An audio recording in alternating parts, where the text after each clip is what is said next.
Dans ce podcast, ce que j'aimerais, c'est te pousser à la réflexion. Alors tu peux simplement commencer en répondant à cette question. Comment vas-tu ? Réponds-y avec honnêteté et de cette réponse tire les bonnes conclusions. N'oublie pas, saisir avec les mots, c'est saisir avec l'esprit. Cela étant dit, je te remercie de m'accueillir dans tes oreilles et te souhaite un très bon épisode. Yo, ça fait extrêmement plaisir de te retrouver, comme à chaque fois. J'ai l'impression que je me répète au début de chaque épisode, mais vraiment, ça me fait du bien.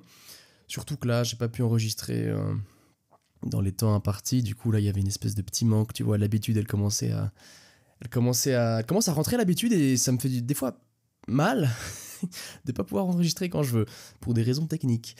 Bref, là n'est pas la question. Aujourd'hui, si je prends le micro... Déjà, c'est pour te parler, puis parce que ça me fait extrêmement plaisir, comme je viens de te le dire. Mais c'est aussi pour te parler d'une chose qui, je pense, est très importante. Une chose qu'il faut qu'on remette, sur la table, et qu'il faut qu'on traite. Donc, tu l'auras vu au titre de l'épisode, on va parler de la comparaison aujourd'hui. Alors, la comparaison sociale. Donc, je vais brièvement t'expliquer pourquoi cette comparaison, elle est nocive, elle est négative, mais aussi pourquoi elle peut être positive, et elle l'est dans certains cas. Et notamment au travers de... À partir de quand est-ce qu'on la développe ? Parce que... En fait je sais pas pourquoi j'essaie de faire un plan, parce que même moi, je sais pas ce que je vais dire. J'ai quelques petites idées, comme à chaque fois, mais je suis pas certain de l'ordre du chemin que je vais emprunter pour traiter de ce sujet. D'ailleurs, avant peut-être qu'on commence, je sais pas pourquoi, là j'enregistre, c'est incroyable à quel point... à chaque fois que j'essaye de mettre de l'ordre dans mes pensées, ça marche pas. Mes pensées, elles viennent toujours, donc je les note, hein, encore une fois, je t'invite toujours à le faire, d'avoir un outil qui te permet de capturer tes pensées, c'est super important. Moi, j'utilise Google Keep, et donc c'est hyper simple, enfin, tu cliques sur un bouton, tu cliques sur un petit plus, et paf, tu peux faire ta petite note. Tu peux mettre des tags, etc., etc. Bref, c'est hyper pratique. Le but, c'est vraiment que ce soit simple et que ça te prenne pas trop de temps, qu'il n'y ait pas beaucoup de friction, mais vraiment capture ces idées, parce que là, je t'explique notamment, encore une fois, mon processus. Moi, j'aimerais bien pouvoir avoir un podcast peut-être plus... En fait, je me rends compte que, encore une fois, l'essence de ce podcast, j'ai déjà pu en parler dans l'épisode 100, il me semble. Non, dans l'épisode Métamorphose. L'essence de ce podcast, c'est vraiment de relater mes expériences et mes pensées, tu vois. Là, on est à fond dans relater mes pensées, mais pas trop dans relater mes expériences, parce que j'ai l'impression que je sais pas, à chaque fois que j'ai quelque chose à raconter, je l'oublie, ou du moins quand enfin, tu vois, je sais pas comment l'expliquer. Dans le sens où les idées, je les ai, elles apparaissent, j'arrive à les capturer, etc. Mais j'ai très peu d'exemples concrets, je me base très peu sur ma propre vie. Et c'est un mauvais réflexe que j'ai pris, un mauvais trait que j'ai pris, avec notamment le début de cet épisode où je me concentrais sur des sujets très abstraits et très à la fois très abstraits et très théoriques. Et maintenant, je me rends compte qu'en fait, j'ai envie de revenir à moi-même, j'ai envie de revenir à mes expériences, à ce que je fais. J'ai envie de te raconter ce que je fais dans ma vie de tous les jours, parce que c'est ça qui est important, c'est ça qui compte au final. Donc, je pense que tôt ou tard, je vais commencer à me reconcentrer un peu plus sur ma vie. Peut-être en encore une fois essayant de... Parce que là, tu vois, c'est devenu un réflexe. Là, j'avais quelques petites idées qui se regroupaient ces derniers temps à propos de la comparaison sociale. Et je me suis dit, paf, je vais faire un épisode dessus. Mais encore une fois, je sais pas si c'est le plus pertinent, parce que j'ai plein d'idées qui me traversent, et en fait, ce que j'aimerais vraiment, c'est avoir mon micro tout le temps sur moi, qu'en un clic, je puisse enregistrer, comme ça, à chaque fois que j'ai mon idée qui apparaît, paf, je la capture dans ce micro, et là, ce serait juste trop beau, tu vois. Mais c'est pas trop le cas. Et si j'avais un podcast un peu plus factuel, un peu plus, qui se basait sur des choses concrètes, sur lesquelles je pouvais directement rebondir et développer, ce serait cool, parce que je pourrais là, j'avais prévu notamment 30 minutes pour préparer cet épisode. Mais au final, je peux pas. C'est impossible. Là, j'enregistre alors que je suis dans la plage horaire où normalement je suis censé préparer l'épisode. Je peux pas le préparer, en fait. C'est quelque chose qui est très spontané. C'est quelque chose qui se base sur des réflexions spontanées. Tu vois, des réflexions que j'ai eues quand je marche, souvent, ou quand je suis sous la douche, ou etc., etc. D'ailleurs, quand je suis sous la douche, c'est très intéressant, parce que les gens, je pense, peuvent m'entendre répéter l'idée en boucle pendant que je suis en train de prendre vite ma douche froide, là, pour pas l'oublier, cette idée, et pouvoir vite la noter quand je suis sec. Non, bref, c'est pas ça la question. Aujourd'hui, du coup, on va essayer de parler de comparaison sociale. Je vais faire en sorte de traiter tout ce que j'aimerais traiter, même si, comme tu t'en doutes peut-être, comme tu le sais, l'épisode frustration que j'ai déjà pu enregistrer il y a de cela quelques mois, il traite aussi de la comparaison sociale. Mais ça, c'est un épisode très très spontané parce que j'étais à fond dedans, vraiment. Là, j'étais dans les méandres de la comparaison sociale qui me faisait vraiment tout remettre en question, etc., que j'ai vraiment pas aimé comme période, mais ça, je te l'ai déjà retranscrit. Donc aujourd'hui, c'est un peu une réflexion méta, une réflexion pour te montrer que ma réflexion est en mouvement, en fait, qu'elle évolue constamment, et c'est d'ailleurs fort probable que je reparle de comparaison dans ce podcast, parce que c'est quelque chose qui, globalement, alimente nos vies et qui fait partie intégrante de nos vies depuis notre enfance. Parce que, en fait, la comparaison, ce que ça permet, à proprement parler, si on prend les points positifs, ce que ça permet la comparaison, déjà, c'est la validité de tes opinions. C'est est-ce que toi, ce que tu penses, c'est partagé par les autres. Et ça, c'est très important dans une quête de sens, oui. Il faut que tu partages les mêmes idées que les gens. Parce que t'as toujours, tu sais, c'est exactement comme les religions. Je vais pas m'attarder là-dessus parce que je suis pas certain de ce que je vais te dire. Mais le cerveau, lui, ce qu'il aime, c'est donner du sens. Il aime pas, en fait... Non, il aime pas forcément donner du sens. Plutôt, ce qu'il aime pas, c'est quand il y a pas de sens. C'est quand c'est vide, quand il y a le néant, quand il comprend pas les choses. Et c'est pour ça qu'il va essayer de les expliquer à sa manière. Que ce soit via l'intervention de divinités, de dieux, etc., etc., que ce soit via l'intervention de forces de la nature, etc. Enfin, tu vois l'idée. Et du coup, nous, on n'aime pas trop rester dans le... Enfin, notre cerveau n'aime pas trop rester dans le vide et préfère donner du sens, tu vois. Sinon, on commence à paniquer, on comprend pas, et là, on a cette espèce de stress existentiel qui nous envahit. Mais tout ça pour dire que c'est bien, en fait, de savoir que tes opinions sont validées, en fait. Parce que si tout le monde croit la même chose, t'es beaucoup plus enclin, enfin, tu vas pas remettre en question ton opinion, même si peut-être que des fois il faudrait, parce que c'est possible de se tromper collectivement. Mais ça n'empêche que dans ta vie d'humain, ça te rassure et ça te fait du bien de te comparer et puis de voir que les gens pensent la même chose que toi. Aussi, ce que ça permet, c'est de définir ta place, en fait, dans la société. Parce que, encore une fois, si tu cours vite, c'est que quelqu'un court moins vite que toi. C'est par rapport à quelqu'un, tu vois. C'est toujours en te basant sur les autres que tu vas pouvoir trouver ta place, en fait. Si t'es plus beau, si t'es plus belle, si t'es plus intelligent, si t'es plus intelligente, etc., etc. Donc la comparaison, c'est quelque chose de très très important. Maintenant, il faudrait aborder la comparaison... Il y a différentes manières plutôt d'aborder la comparaison. Le problème, c'est que c'est assez néfaste, la façon dont, quand on est petit, on y est confronté. Parce que déjà rien qu'à l'école, c'est clairement une comparaison imposée en fait, pas qui nous est imposée. Quand par exemple le prof donne les notes à haute voix, ou distribue, ça m'est déjà arrivé, quand j'étais petit, distribue les examens dans l'ordre de la meilleure note à la pire note. C'est terrible de faire ça, tu vois. Ou encore en cours de gym, bref, à l'école, quand on peut choisir les personnes pour faire nos équipes, il y en a toujours quelques-uns qui restent à la fin, puis c'est pas, pour le moral, c'est pas hyper bien. Heureusement, je crois que j'ai jamais... En tout cas, ça m'a jamais marqué si ça m'est arrivé. Mais c'est vraiment pas très bien pour l'estime de soi, en fait. Ça peut clairement réduire notre estime de nous-mêmes. Et ça, c'est en ça que c'est pas bon. Et surtout, la comparaison, là, elle est imposée. Parce que la comparaison, ça peut être un choix aussi. On peut le définir comme un choix. Je t'avais déjà parlé de ça dans l'épisode frustration, avec les deux types de comparaison. Donc la comparaison ascendante et la comparaison descendante. Donc la comparaison ascendante qui est de se comparer à des gens meilleurs que soi. Tandis que la comparaison descendante, c'est se comparer à des gens moins bons que toi. Ah, pardon. Et d'ailleurs, je sais pas si t'as entendu, mais j'ai la voix un peu rauque comme ça. C'est parce que j'ai le rhume et puis j'ai la gorge un peu qui me dérange, qui me gratte, qui est un peu sèche comme ça, qui est un peu grasse. C'est sèche et grasse, c'est des extrêmes opposés, je crois, mais tu vois ce que je veux dire. Et du coup, cette comparaison, ça peut être un choix. Notamment, je t'avais donné l'exemple des sportifs qui, en se basant sur ces deux types de comparaison, et surtout en se basant sur leur humeur actuelle, si un sportif se sentait pas très bien, etc., il pouvait simplement décider de faire une comparaison descendante, se comparer à moins bon que lui, en espérant avoir une rehausse de son estime. Et il pouvait aussi, s'il était dans un moment où vraiment ses performances étaient au top, il performait à fond et qu'il se sentait bien, il pouvait aussi prendre le risque de regarder vers le haut, de regarder les meilleurs que lui, et essayer de les rattraper en fait. Et au final, ça représente un réel moteur de motivation et d'amélioration.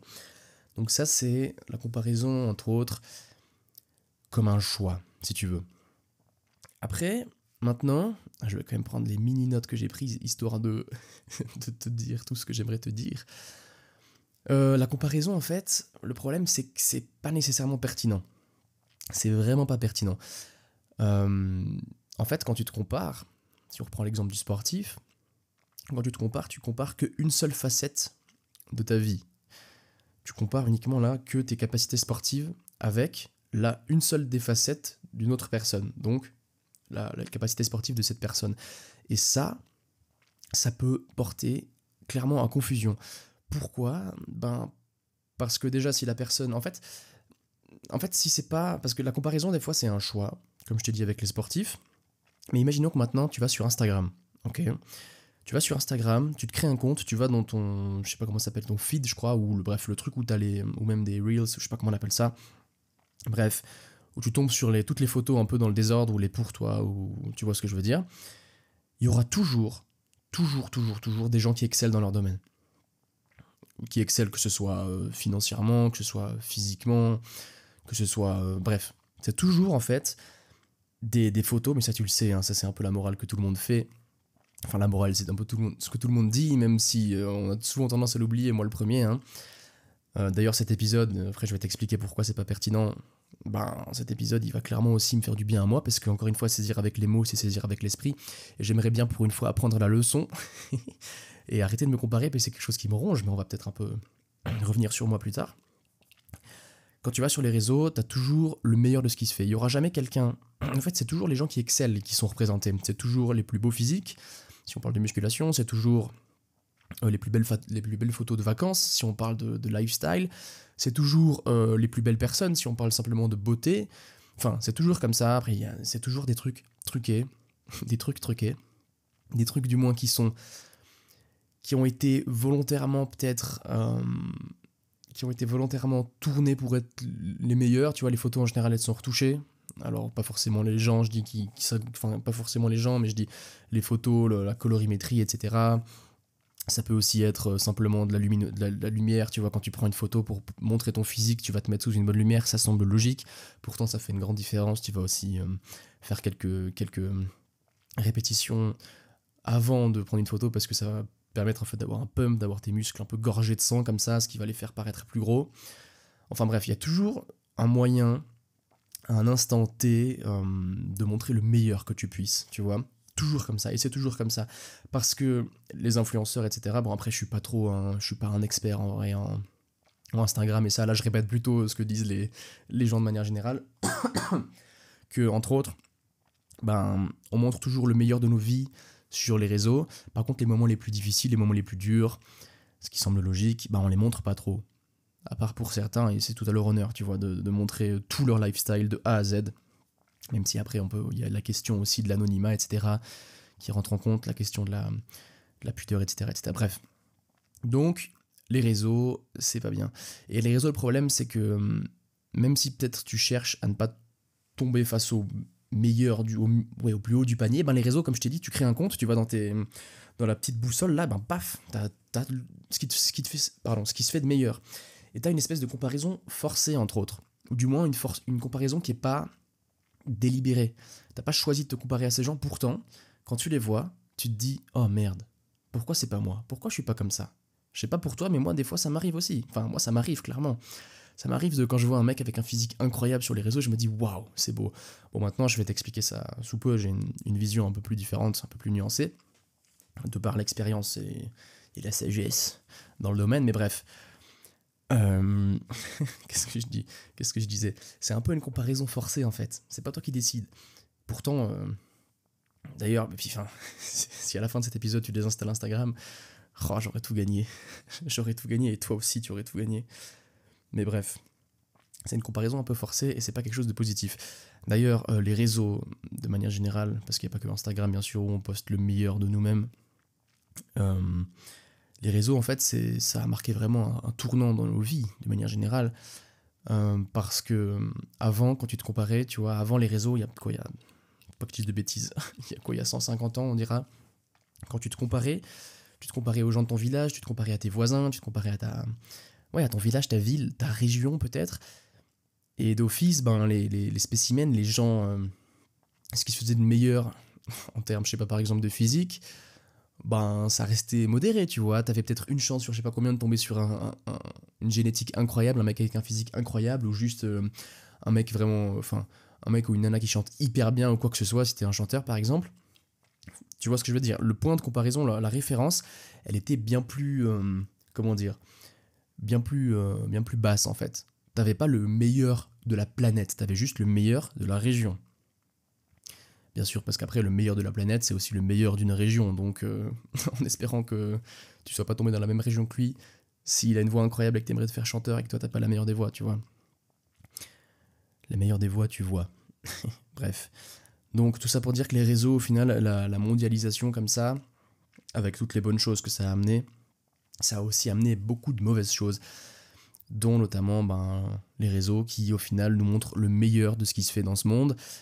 Et des fois, c'est assez dur, si on n'a pas déjà une bonne estime de nous-mêmes, de se confronter à ce meilleur qui se fait dans le monde. Tu vois, en fait, si j'ai du mal à parler de cette petite partie un peu théorique, c'est parce que ça fait longtemps, enfin, c'est pas que ça fait longtemps, mais j'ai l'impression d'avoir déjà plus évolué sur la question.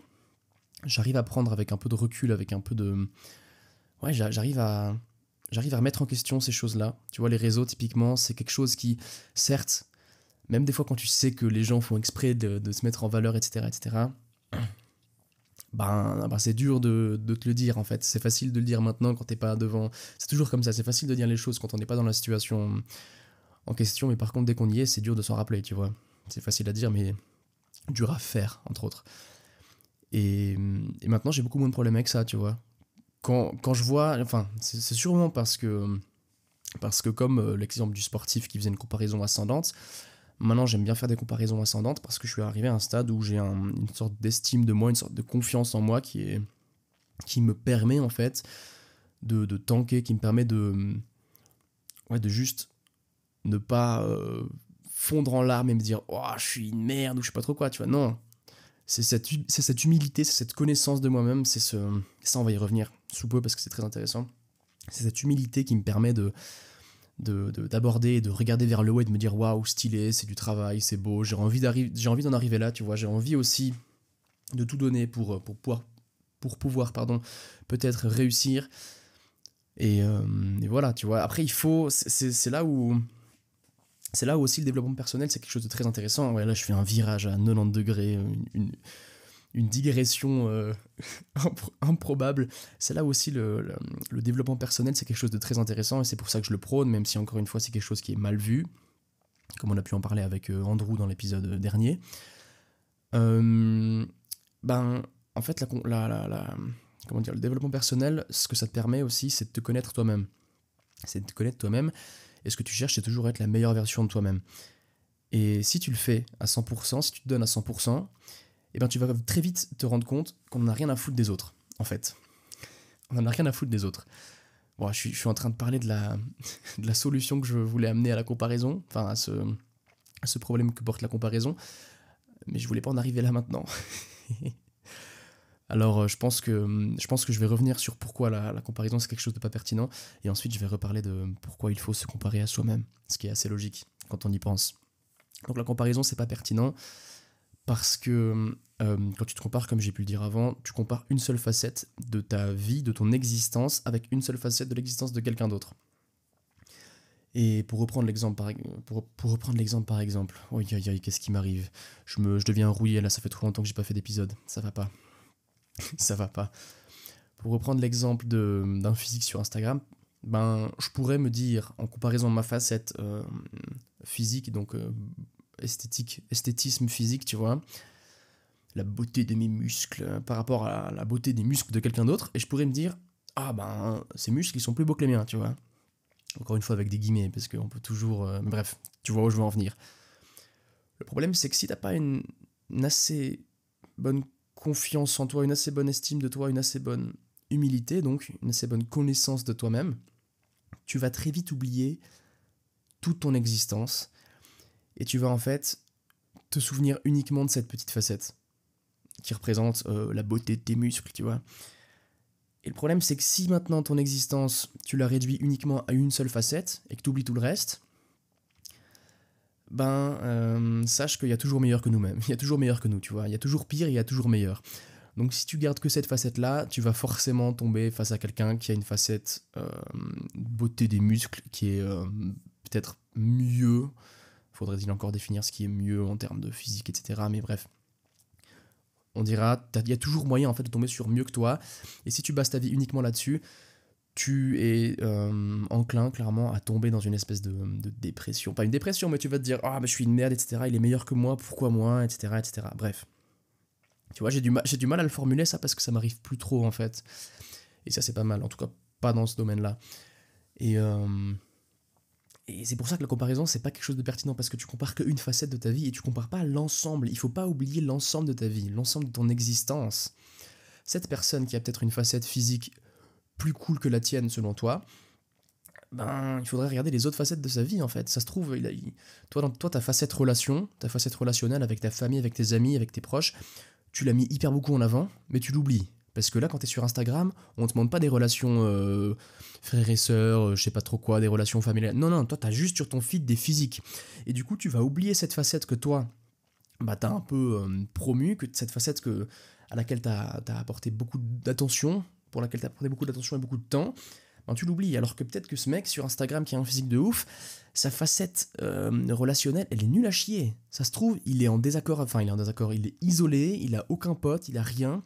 Et le seul truc sur lequel il se base, le seul truc qu'il essaye de faire améliorer, c'est cette facette physique. Et ça, on le sait pas en fait. Ça, on ne le sait pas. C'est peut-être le cas. Et le simple fait de t'en rappeler, ça peut déjà, tu vois, te faire un peu sortir de cette matrice, tu vois, te faire sortir, de cette comparaison absurde, clairement, que l'on fait, cette erreur que l'on commet tous les jours en se comparant aux autres. On s'oublie en fait. Le problème de la comparaison, c'est qu'on s'oublie. C'est qu'on s'oublie. C'est pas quand, c'est qu'on s'oublie. Attends, je vais la refaire parce que peut-être que je vais le redire parce que peut-être que je vais le couper et je vais en faire un réel. Faut que je dise mes phrases clairement, clair et nettement, comme ça, il y aura aucun souci pour reprendre le rush. Le problème de la comparaison... Ok. Le problème de la comparaison, c'est qu'on s'oublie. Hop là, ça je pourrais le prendre. C'est terrible, sachant que je fais jamais ça en plus. Il faudrait que je le fasse, il faudrait que je prenne des bouts d'épisodes, mais je le fais jamais. Bref. Donc c'est qu'on s'oublie, on oublie toute notre existence en fait. On se réduit à une seule de nos facettes. Et alors après, petit disclaimer, petite parenthèse, je suis pas là pour juger les gens qui mettent... si on prend l'exemple du sport, je suis pas là pour juger les gens qui se donnent à fond dans le sport et qui oublient leurs autres facettes. Hein. C'est leur vie. Faut bien le comprendre. Mais moi, ce que je veux dire avec ça, c'est que si vraiment une comparaison serait pertinente, c'est si tu te comparais à un double de toi, tu vois, si tu te comparais à toi, enfin, à quelqu'un qui a fait les mêmes décisions, qui a eu le même parcours que toi. Là, ça pourrait être pertinent, même si pas forcément sain, tu vois. Mais là, ça pourrait être pertinent. Mais ça a aucun... En fait, pour que ce soit pertinent, il faudrait comparer deux existences, mais c'est impossible de comparer deux existences. C'est juste impossible, en fait. Parce qu'on n'a pas eu les mêmes choix de vie, on n'a pas eu les mêmes parcours, on n'a pas suivi les mêmes chemins, on n'a pas décidé de mettre nos points d'expérience, si on parle un peu en jeu vidéo, notre XP dans telle ou telle compétence de notre vie, dans telle ou telle, tu vois, t'as l'arbre des compétences. Il y en a de ceux qui sont plus concentrés du coup, si on prend l'exemple du physique, sur le sport et sur le physique, l'esthétisme, alors que d'autres, ils ont été un peu plus nuancés, ils ont essayé de mettre un peu plus d'expérience dans tous les domaines de leur vie, que ce soit relationnel, personnel, développement intellectuel, développement personnel, développement physique, etc., etc. Bref, c'est hyper nuancé. La réalité, et surtout la vérité, elle est toujours nuancée et complexe. Toujours plus nuancée et toujours plus complexe que ce qu'on peut l'imaginer. C'est toujours comme ça.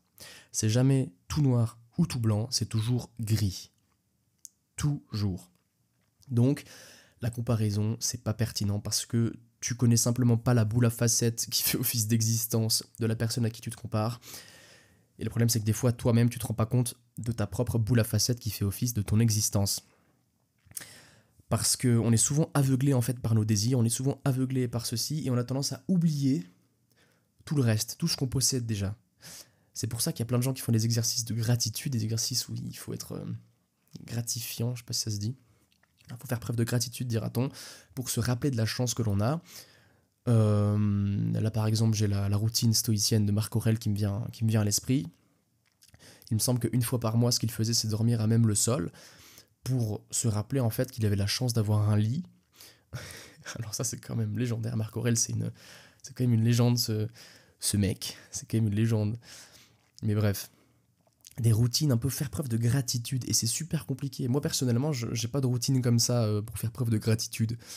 Si ce n'est ma douche froide ou mes entraînements de barbare pour me rappeler que je peux toujours faire mieux et qu'il faut rien prendre pour acquis. Parce que la douche froide, même si ça fait bientôt 3 ans que j'en prends tous les jours, non pas 3 ans, 2 ans que j'en prends tous les jours, et par froide j'entends geler, ça pique toujours, hein. Clairement, il y a de l'amélioration, mais le premier palier, la première étape, le passage d'action, il pique toujours. Donc faut pas le prendre pour acquis, c'est pas parce que... Enfin bref, t'as compris ce que je voulais dire. Donc, bref, faut pas prendre tout pour acquis, et faut réussir en fait à se rendre compte de la chance que t'as. Faut réussir en fait à se retourner. La solution à la comparaison, c'est juste tourner ton regard sur toi-même. C'est porter ton regard sur toi-même. C'est vraiment te concentrer sur toi, te comparer à toi-même. D'accord ? Parce qu'en le faisant, déjà, tu vas te rappeler de qui tu es, tu vas développer ton humilité, donc ta connaissance de toi. Je rappelle, hein, définition brève, de l'humilité, parce que beaucoup de gens le confondent avec le mot que j'utilise jamais. On dit souvent sois humble, au lieu de dire sois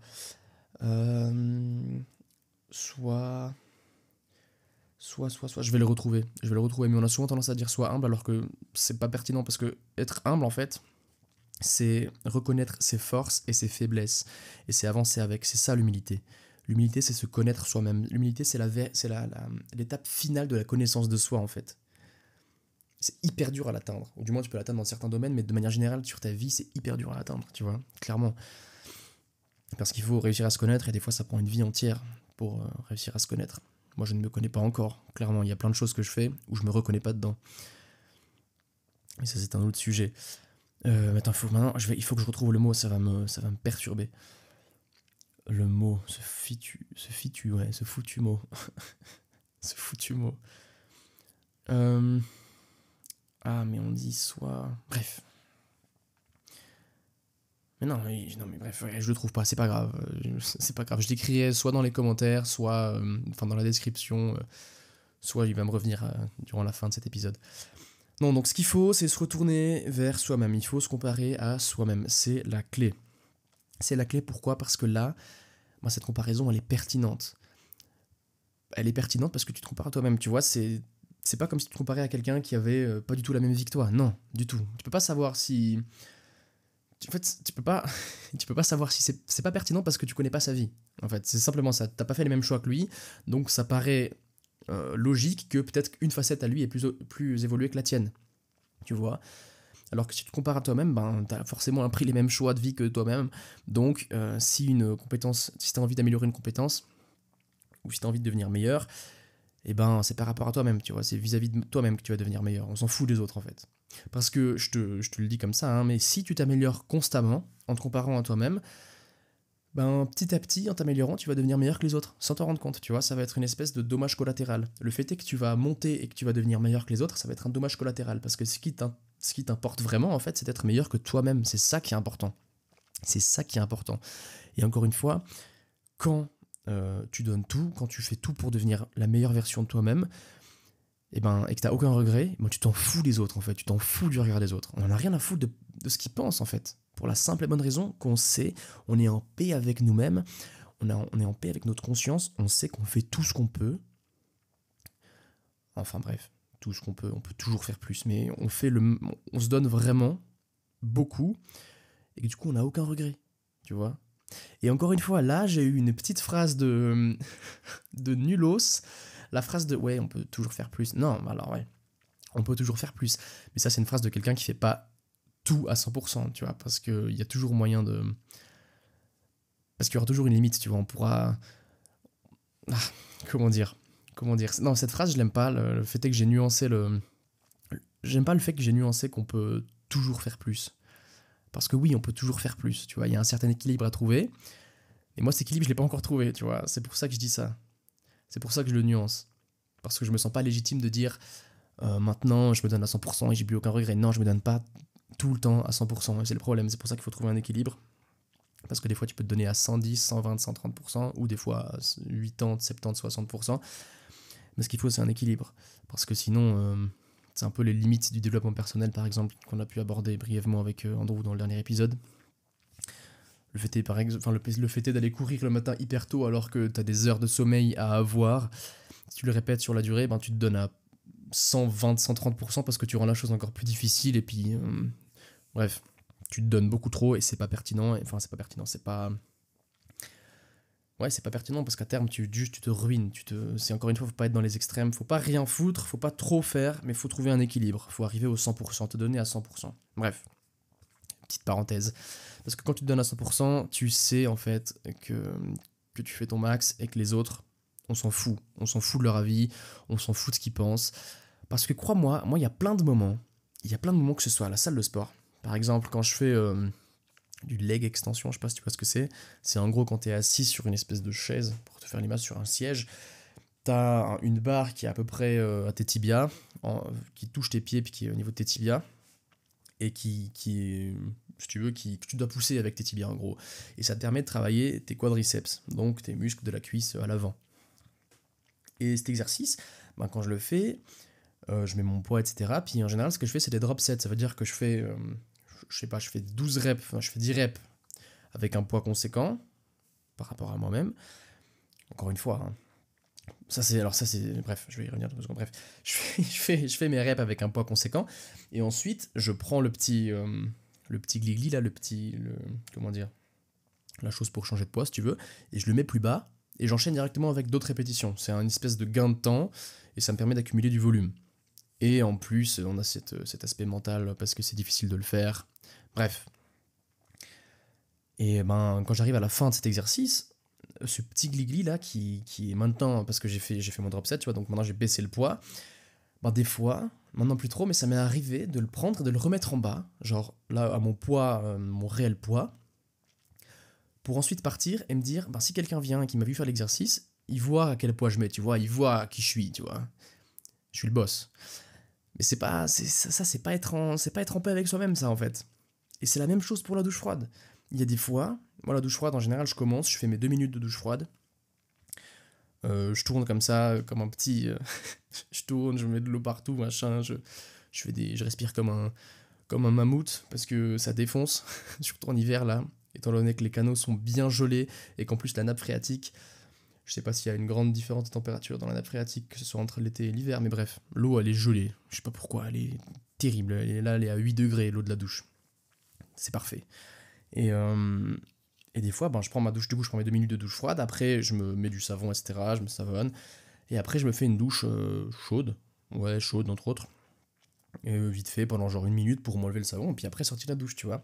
Mais ça m'arrive aussi, pour vraiment, comment dire, montrer que je prends la douche froide parce qu'il faut le montrer, parce que j'ai une mentalité de débile, et ben paf, j'ai fini ma douche, donc le petit indicateur de température, il est un peu vers la gauche, vers le chaud, paf, je le remets vers le droit, je le mets vers le froid, pardon, à droite au max, pour bien montrer que j'ai pris une douche froide. Mais encore une fois, ça c'est pas être en paix avec soi-même, ça sert à rien de faire ça. Il y a plein de petites choses comme ça, de petits événements, enfin de petits moments dans la journée où je suis sûr que je suis pas le seul à le faire, à les faire, du moins. Je pense pas. Ou en fait, si, peut-être que je suis le seul à les faire. Je sais pas pourquoi je dis ça. Je suis probablement le seul à les faire. Et je fais des trucs comme ça juste pour prouver aux autres que je fais des choses, alors qu'au final, on s'en fout. Ce qui compte, c'est de se prouver à soi-même. Ce qui compte, c'est d'être en paix avec soi-même. Tu vois, ce qui compte, c'est d'être humble, de se connaître et de s'assumer à 100%. Mais tourner l'indicateur, le remettre vers la droite, ou mettre plus de poids, enfin remettre le poids que j'utilisais au début de ma séance, alors que c'est pas celui que j'ai utilisé avant de partir, ça c'est des trucs de débiles, et c'est des trucs qui, mine de rien, eh ben, ils restent dans mon esprit, tu vois. C'est des preuves concrètes que que je suis pas en paix avec moi-même, et ça me travaille, tu vois, parce que d'ailleurs ça fait des semaines et des semaines que j'ai fait ça, maintenant je le fais plus, parce que j'essaye de me détacher encore plus du regard des autres. Je m'en fous concrètement, moi ce qui compte c'est que je sache, il faut que je sois un peu avec moi-même et que je sache moi-même que je fais les choses, peu importe de ce qu'ils pensent les autres, j'en ai rien à foutre, même si c'est compliqué. C'est selon moi nécessaire c'est une charge mentale quand même, hein. Comme je te dis, là j'en parle, ça veut dire que ça va quand même un peu travailler. Et bref. Ça alimente en fait, c'est pour faire un petit parallèle, il y a plein de choses comme ça qu'on fait. Il y a plein de choses qu'on fait qu'on n'avait pas prévu de faire, et des choses qu'on avait prévu de faire qu'on fait pas. C'est toujours comme ça, tu te dis, ok, là aujourd'hui je me lève à 6h30, paf, 6h30 le réveil sonne, ok nickel, hop là, tu restes dans ton lit, tu te rendors, tu snoozes, hop là, 7h tu snoozes, 7h30 tu snoozes, 8h, ah ben 8h ça va, c'est un week-end, on peut se lever à 8h, du coup tu te lèves à 8h. Ça, il n'y a aucun souci, tu vois, à te lever à 8h. Encore une fois, hein, moi je suis pas en train de prôner les gens qui se lèvent tôt le matin. Moi je sais que en semaine je me lève à 5h30. Waouh, super. Mais si je me lève à 5h30, c'est parce que, en me connaissant moi-même, après des heures et des heures et des heures de travail, que ce soit avec l'école ou avec les projets personnels, etc., je sais que le matin c'est le moment où je travaille le mieux. C'est le moment où, combiné avec un jeûne intermittent, ben, je suis le plus lucide, je suis le plus on point, je suis le plus prêt, je suis le plus dispo pour faire des trucs, tu vois, c'est là où je taffe le mieux. C'est pour ça que ça me dérange pas de me lever à 5h30 du mat, et en conséquence me coucher vers 9h30, pour simplement profiter du moment optimal de ma journée pour travailler, clairement. Et je suis pas en train, parce qu'il y a des gens, je sais pas si j'en ai déjà parlé, mais il y a des gens qui sont génétiquement, entre autres, prédisposés à se coucher plus tard et se lever plus tard par conséquent. Et des gens qui sont prédisposés à se coucher plus tôt et à se lever plus tôt. Hein, qu'on soit d'accord. Parce que certes, il y a un aspect sur l'alimentation, quand tu manges, t'as cette léthargie qui vient, t'es un peu tout mou, parce que t'as justement ton système digestif qui rentre en action, et du coup, ton sang, il peut plus être, pour caricaturer, il peut plus être amené à ton cerveau, et tu peux plus utiliser ton cerveau à 100%, bref. Là, je simplifie, t'as compris ce que je voulais dire. Mais en plus de ça, t'as vraiment un facteur génétique, une tendance plutôt qui s'est observée, comme quoi il y a des gens qui vont au lit plus tard, des couches tard, et des gens qui vont au lit plus tôt, enfin du moins qui se réveillent plus tôt, des lève tôt. Ça, il y a une théorie, la théorie veut en fait que à l'époque des hommes des cavernes, à l'époque des Homo sapiens, je crois qu'on dit 2 fois sapiens, c'est pour ça que j'ai dit, hein. Il y avait des gens qui devaient rester la nuit, checker le feu, checker défendre les autres aussi, parce que la nuit c'est le moment, si on dort la nuit, nous c'est parce qu'on n'est pas fait pour vivre la nuit, parce que sinon on se ferait bouffer, on se ferait juste tuer de tous les côtés, on voit pas, nous les serpents ils peuvent voir dans la nuit il me semble, où ils ont un mode de vision différent que nous, bref, la nuit on est nuls les humains, en tant que survivants, en tant qu'hommes des cavernes, pardon, on est nuls la nuit, donc c'est pour ça qu'on dort. Il faut quand même alimenter le feu, pour garder les animaux à distance pour pas qu'ils viennent nous embêter. Alors, il y a des gens qui doivent alimenter le feu, qui doivent rester debout la nuit. Il y a une espèce de ronde comme ça de passation de passation de garde, tu vois, il y a des espèces de gardes, ouais, c'est ça. Il y a des rondes. Et du coup, il y a des gens qui, logiquement, doivent aller au lit plus tard, et des gens qui doivent se lever plus tôt pour prendre leur lait. Et ce serait de ces centaines et centaines et milliers d'années d'évolution en faisant ce pattern qu'on aurait ce gène, on aurait cette tendance qui est encore ancrée en nous, si tu veux. Mais ça reste une théorie, je suis pas certain qu'elle soit avérée. Bref, c'était juste à titre anecdotique. Donc, tout ça pour dire que on s'en fout si tu te lèves tôt ou si tu te lèves tard, c'est pas le problème. Moi, ce que je suis en train de te dire maintenant, le problème, c'est si t'avais prévu de te lever tôt et que tu te lèves tard, là, t'es une merde. Et y a pas besoin que t'aies quelqu'un comme moi qui te le dise pour que tu le saches. Ça, c'est le grand problème. C'est que, peut-être inconsciemment, ou même consciemment, je pense honnêtement, parce qu'il y en a beaucoup qui sont... On est souvent un peu... Non, quoique en fait. Je pense plutôt inconsciemment. Moi, je sais que je suis dégoûté quand je suis resté 30 minutes au lit de plus que prévu. Ça me dégoûte, je suis en mode « Ah, je suis une merde, machin ». Du coup, en général, je compense avec une bonne douche froide de 3 minutes pour bien me faire comprendre les choses, parce que je suis un petit peu un sadomaso. Bref, non, pas un sadomaso, je me fais du mal pour me faire comprendre les choses, apparemment. Mais bref, c'est pas la question. Et du coup, ça représente, le fait de se lever plus tard alors que tu avais prévu de te lever tôt, une petite défaite. Ça représente une petite défaite. Et si tu les accumules, durant ta journée, ta défaite, enfin ces petites défaites, ça va clairement avoir un impact à terme sur ta confiance en toi, sur ta confiance en toi, parce que la confiance en les autres, c'est très important, mais la confiance En fait, si tu veux, la relation la plus importante que tu mènes dans ta vie, c'est la relation que tu as avec toi-même. Alors, il faut que tu aies confiance en toi. Et si à chaque fois tu te mens, à répétition, bah, tu vas perdre confiance en toi. Et là, ça va être compliqué. Ça va être compliqué de se relancer, ça va être compliqué de se dire que je peux faire les choses, parce que bah, les choses, jusqu'à maintenant, tu ne les as pas faites. C'est pour ça qu'il faut commencer petit, il faut mettre en place des habitudes, etc., etc. Encore une fois, c'était une digression, mais c'est ça qu'on aime, c'est ça qu'on veut, on veut des digressions. Bref. Donc, j'en étais où avec la comparaison ? Oui, il faut se tourner vers soi-même, il faut se comparer à soi-même. Maintenant, il y a un truc intéressant, c'est que, comme je te l'ai dit avant, il y a 2 types de comparaison, soit la comparaison ascendante et la comparaison descendante, respectivement se comparer à meilleur et se comparer à moins bon que soi. Ce que tu peux faire, parce que, encore une fois, la solution, c'est se comparer à soi-même, c'est que tu peux utiliser ces 2 types de comparaison. Premièrement, la comparaison, et d'ailleurs elles sont complémentaires. Premièrement, la comparaison ascendante, se comparer à meilleur que soi. Moi, ce que j'utilise comme technique, du moins ce que j'ai envie de mettre en place maintenant, et ce que je te conseille de faire aussi, parce que c'est quelque chose qui est partagé par beaucoup de monde. D'ailleurs, j'en ai entendu parler dans un podcast, c'était le podcast de Quentin Randis. C'était monsieur Tristan Desfeuillets-Wang, je crois que c'est comme ça qu'il s'appelle, qui le disait, c'était très intéressant. Il parlait de l'alter ego, soit le fait de se créer une image mentale de soi. Mental, tu peux même le dessiner si tu veux, tu peux te dessiner si tu veux, ou te décrire si tu veux. En fait, créer une image mentale de toi qui fait tout parfaitement, qui fait tout sans, en fait, qui fait tout pour atteindre tes objectifs. Clairement, donc la meilleure version de toi-même. Tu dois te représenter cette meilleure version de toi-même, cet alter ego, je sais pas là, j'ai pas comment dire, l'étymologie du mot. On va chercher parce que je suis sûr que c'est très pertinent. J'adore quand les gens arrivent à prendre les racines du mot en latin et nous expliquer ce que ça veut dire. C'est super stylé. L'alter ego, alors attends, définition. Alors c'est pas la définition que j'aurais imaginé. Personne à qui on accorde une confiance absolue et qu'on charge d'agir à la place de soi-même. Ok, ouais, bah c'est ça en fait. Donc en gros, expression empruntée du latin, un second moi. Voilà, tu vas te créer un second moi, et ce second toi, tu vas le modeler, tu vas le façonner, tu vas le sculpter de façon à ce qu'il soit la meilleure version de toi-même. Tu vois, tu veux créer la meilleure version de toi-même et tu veux te baser dessus. C'est ça ton objectif, c'est ça l'intérêt d'avoir un alter ego. Et l'alter ego, en fait, j'ai bien aimé quand j'ai fait je me suis fait un petit graphique quand j'ai fait la double comparaison, enfin les 2 types de comparaison envers soi-même. L'alter ego, je le considère comme le fait de se comparer à son futur. Se comparer à son alter ego, c'est se comparer à son futur. C'est se comparer, c'est regarder vers l'avant, c'est regarder vers le haut. Ok ? C'est se comparer à ta meilleure version de toi-même et faire tout ce que cette meilleure version de toi-même ferait, c'est-à-dire les habitudes. Tu peux te poser la question, là maintenant, t'as une décision à prendre, il y a un dilemme face à toi et tu peux te dire, qu'est-ce que ferait la meilleure version de moi-même, tu vois ? Comme tu pourrais dire, qu'est-ce que ferait X ou Y personne qui est pour moi un modèle ? Là, tu deviens ton propre modèle et tu te dis, qu'est-ce que la meilleure version de moi-même, elle ferait à ma place ? Et tu agis en conséquence. Encore une fois, c'est très beau, c'est très simple à le dire maintenant, mais c'est très dur à le mettre en pratique.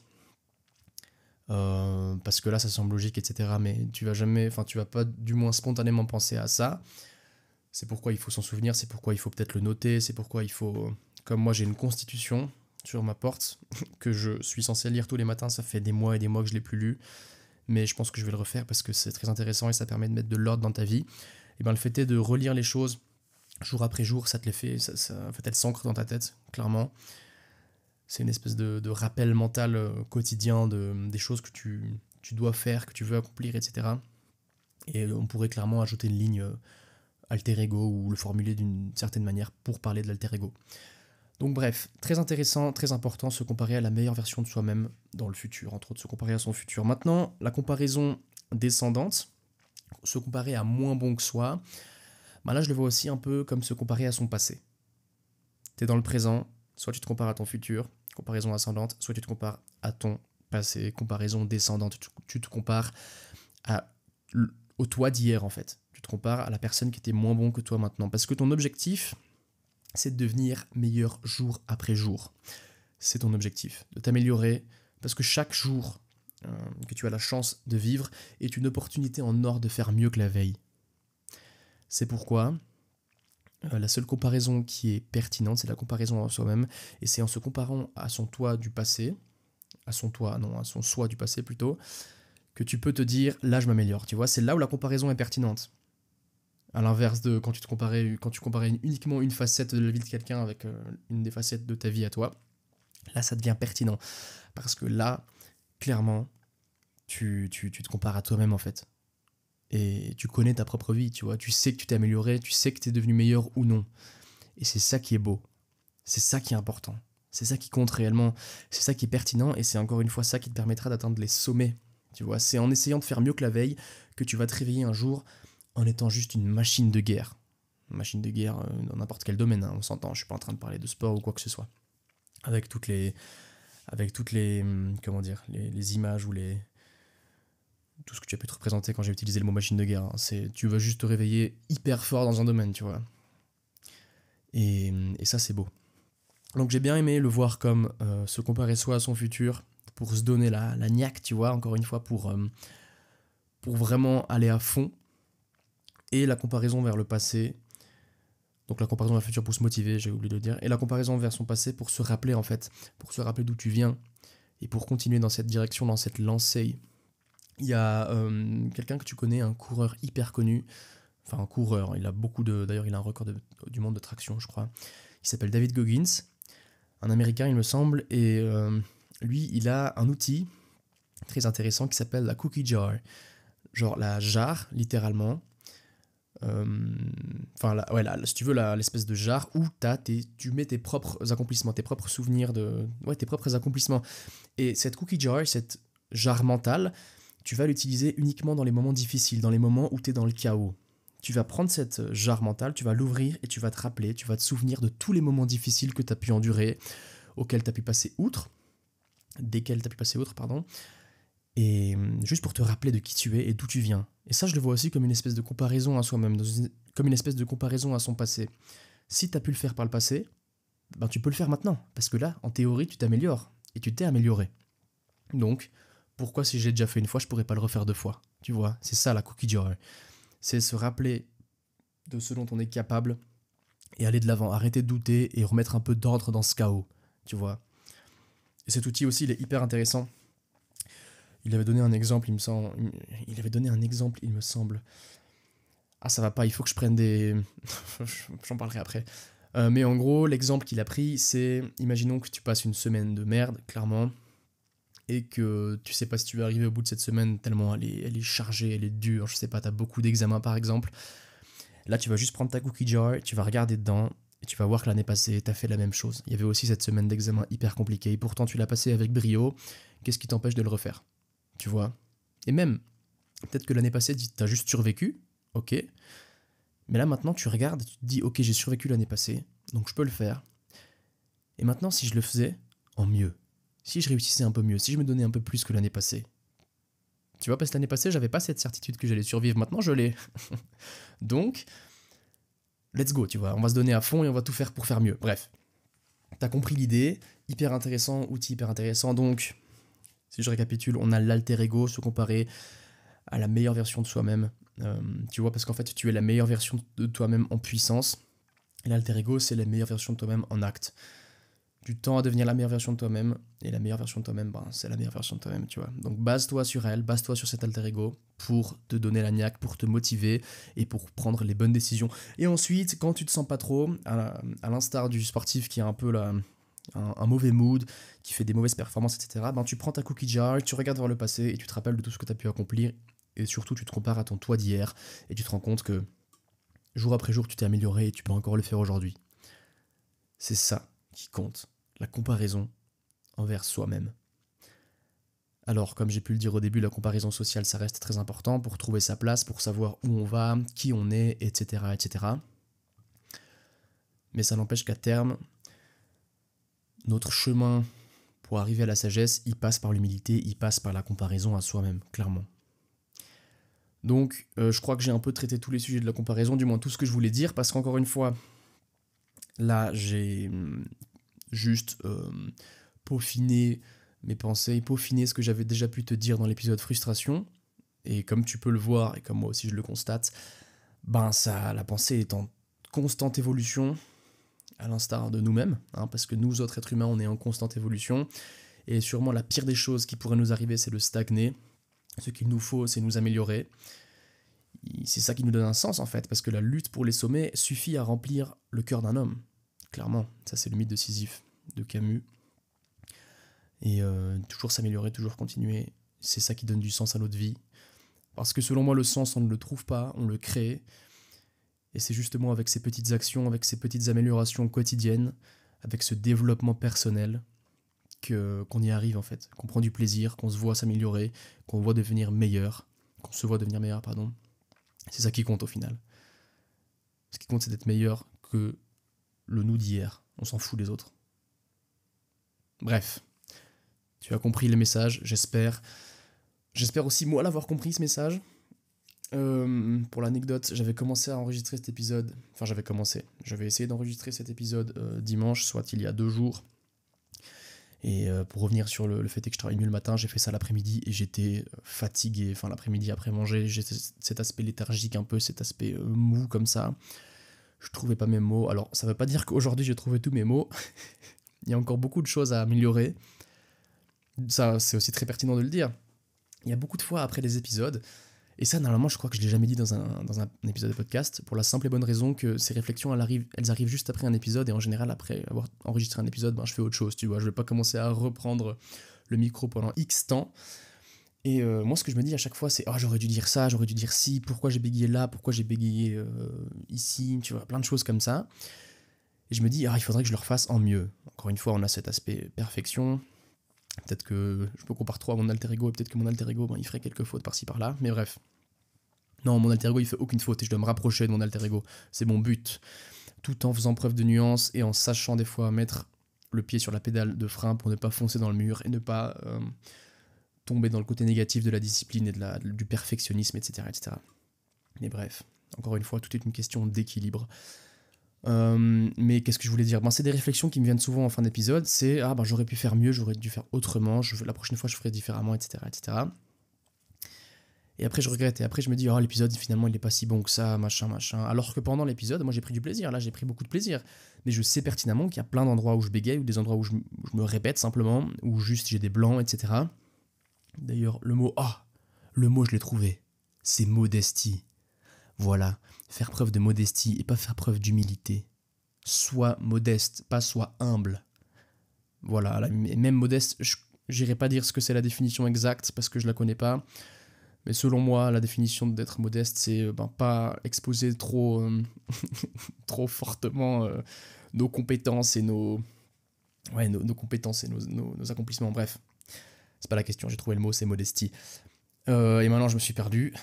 Ce que je voulais dire, c'est que maintenant, une habitude que j'ai pris, ou du moins un réflexe que j'ai pu prendre à la fin de chaque épisode, à la fin de chaque chose de ma vie, en fait, concrètement, où je sais que j'aurais pu faire mieux, mais que pourtant je me suis donné, je me dis, alors certes, j'aurais pu faire mieux, pourtant, aucun regret, j'ai fait ce que j'avais à faire, je me suis donné à 100%, encore une fois, avec la notion d'équilibre. Et si j'ai fait plein de fautes aujourd'hui dans cet épisode, si j'ai bégayé plein de fois et c'est pas ce que j'ai envie de faire, tu vois, c'est pas grave, parce qu'au final, ça représente une opportunité en or de s'améliorer. Chaque jour est une opportunité en or de s'améliorer. Et je considère ça comme voir le verre à moitié plein, tu vois. Vois ça comme une marge d'amélioration, tu vois. Vois ça comme le fait que tu peux encore t'améliorer, tu vois, c'est ça qui est beau. Tu peux encore t'améliorer. Vois-le pas comme « Oh non, j'ai fait de la merde, faut que je recommence ». Non, vois-le comme « Ok, j'ai fait de la merde, mais je peux faire mieux. La prochaine fois, je ferai mieux. » Ok ? Et ça fait partie intégrante du processus. Moi, j'ai pas envie maintenant de te couper, de recommencer l'épisode et de le faire à la perfection. Non, c'est pas le but. Moi, ce que je suis en train de... En tant que messager, comme je me considère, je suis en train de te montrer que le chemin vers la sagesse, le chemin vers le bonheur, etc., etc., faudrait-il encore définir ce que c'est ? Mais c'est une route, c'est de l'amélioration en fait. C'est pas parfait dès le début, encore une fois. Ça fait quoi l'épisode Lance-toi ? C'est pas parfait dès le début, on s'améliore petit à petit. On peut toujours tendre vers la perfection, mais on ne l'atteindra jamais. Alors, contentons-nous de tendre vers la perfection et améliorons-nous petit à petit. Clairement, moi je veux pas te vendre du rêve en te faisant un épisode parfait, sans aucune bavure, sans aucun mot qui dérape comme ça. Non. C'est pas ce que je veux. Moi, je veux te montrer la vérité. Je veux te montrer ce qui se passe réellement. Je veux être authentique et spontané. C'est ça le but. C'est ça le réel but. Et j'ai remarqué que les fois où je bégaye un peu, c'est surtout les moments où c'est pas des choses qui résonnent réellement en moi que je dis. Comme je l'ai très bien dit au début de l'épisode, la partie théorique, la partie abstraite au début, j'avais du mal à la dire, ou du moins ça paraissait pas très clair, tu vois, les liens se faisaient pas directement. Il fallait que j'y aille déjà pensé par le passé pour avoir un minimum de structure. Mais là, ce que je te dis, c'est du spontané, j'avais pas prévu de parler de ça. Pourtant, étant donné que ça résonne avec moi, j'ai pas de mal à l'exprimer. C'est ça le truc. J'ai du mal, enfin, c'est pour ça que à terme, je préférais m'éloigner de tous ces concepts un peu théoriques, ou peut-être simplement partir sur un épisode de plus en plus full authentique, enfin full freestyle, même si à terme, je pense que c'est quand même pas mal d'avoir une certaine structure. Et encore une fois, c'est une question d'équilibre, il va falloir que je trouve cet équilibre, et voilà. Mais ouais, donc, tu vois, je me perds dans mes mots. En gros, ce que je me dis maintenant à chaque fois que je sais que j'aurais pu faire mieux, et ben je me dis, c'est pas grave, arrête de perdre du temps à penser à ça. Au lieu de ça, continue à avancer, et la prochaine fois, tu feras simplement mieux. C'est ça que je me dis. J'arrête de me complaire et de perdre toute mon énergie à me plaindre et avoir le verre à moitié vide. Non, je regarde le verre à moitié plein et je me dis, il faut que je fasse ci, il faut que je fasse ça pour le remplir à 100%. Tu vois ? Je veux que le verre, il déborde. Je veux que l'eau, elle déborde du verre. Ok ? Voilà. J'espère que cet épisode, il t'aura plu. Si je te résume un peu la chose, on a vu plein de concepts. On a parlé majoritairement de la comparaison sociale et de la comparaison avec soi-même. Et les deux outils que tu peux en tirer, en fait, les deux astuces que moi je te donne, c'est l'alter ego pour toujours te motiver à regarder vers le haut et prendre les bonnes décisions, en fait. Te calquer sur un modèle de perfection pour toi. C'est la meilleure chose que tu puisses faire pour t'améliorer. Et l'autre outil, c'est la cookie jar. Le fait simplement de regarder vers le passé, de savoir ce qu'on a pu accomplir et d'en prendre compte dans nos décisions et dans nos moments difficiles, de juste se rappeler qu'on l'a déjà fait, qu'on peut le faire, et voilà, mettre un peu d'ordre dans cette chaos. Oh putain, il y a tellement de choses à améliorer, c'est un truc de fou. On peut mettre de l'ordre dans cette chaos. Terrible. Dans ce chaos, voyons. Dans ce chaos. Et qu'est-ce que j'allais dire ? Parce que maintenant j'ai encore des idées qui me viennent. En fait, je me pose vraiment la question de... Est-ce que j'ai pas meilleur temps peut-être de parler un peu plus de ma vie concrètement, justement, que de parler de ces concepts un peu abstraits ? Parce que ces concepts, en fait, je pourrais les traiter simplement en te racontant des expériences de ma vie, ce que je fais généralement. Et moi, ce que j'aime bien, c'est apporter un contexte théorique très carré comme ça. Enfin, c'est ce que j'aimerais, parce que je n'arrive pas trop à faire apparemment. Donc je me dis, peut-être qu'à terme, c'est mieux de se concentrer uniquement sur l'aspect expérience de vie, parce que ça reste l'essence même de ce podcast. Bon, là, je suis en train de me perdre dans ma pensée. C'est une question vraiment que je vais me poser moi-même. D'ailleurs, si tu as une idée là-dessus, tu peux simplement me envoyer un message sur Instagram pour m'expliquer ce que tu en penses. Mais ouais, il faut que je voie si j'axe vraiment la chose sur mes expériences de vie, ou si... Parce que le problème, c'est que il faudrait vraiment que j'ai un micro intégré, un micro comme ça, que je puisse appuyer sur un bouton, il se met devant ma bouche, et là, paf, je déblatère, parce que je viens de voir je sais pas quoi, ou qui m'a fait penser à je sais pas quoi, bref. Tu vois l'idée. Oh, je me perds, c'est fantastique. Bon, je vais arrêter de te prendre de ton précieux temps. Je t'ai dit le principal, je t'ai dit ce que je voulais vraiment te dire, maintenant c'est que du blabla. C'est des choses qu'il faut que je me dise à moi-même plus que à toi. Donc bref, j'espère que l'épisode, encore une fois, t'a plu. Je te souhaite, où que tu en sois dans la journée, de bien la terminer. Prends soin de toi, prends soin des autres autour de toi. Et n'oublie jamais de te comparer uniquement à toi. Cela étant dit, on se voit très bientôt pour un prochain épisode. J'ai hâte de te retrouver. Bisous. Pire fin, ok? Je fais la pire fin possible. Je fais la pire fin possible. Ciao, mec. Ciao.